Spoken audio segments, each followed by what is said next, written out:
Sadap tabe halbi ka dozo pukeiva halbi ang kitzai dolo hendo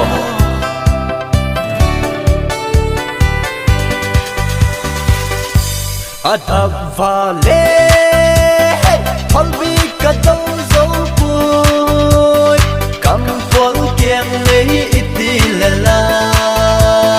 man le mon ling kilung dong kit koi man song ai dei kit lo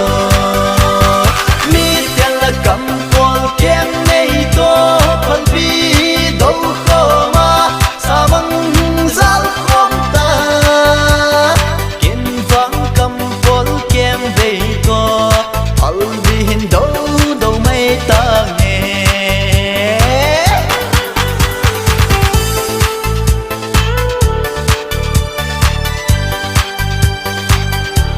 silta azom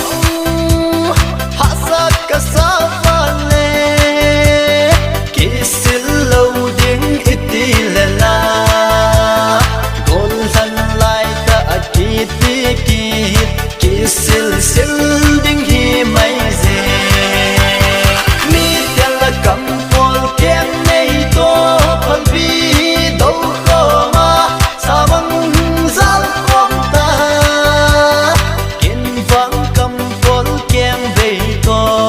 halbi hin do do mai ta nghe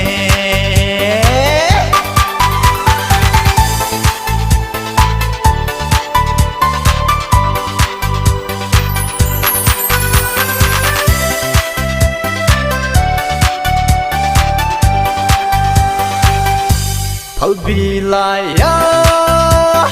kiteng kha ho wangi awang pha pen ahi đập lâm ilan là pon tin ang me pi ding nei ta va mi tel la kam pol kem nei to phan pi do ko ma samang zal khom ta kin vang kam pol kem dei ko hal bi hin do do mai ta nghe kin vang kam pol kem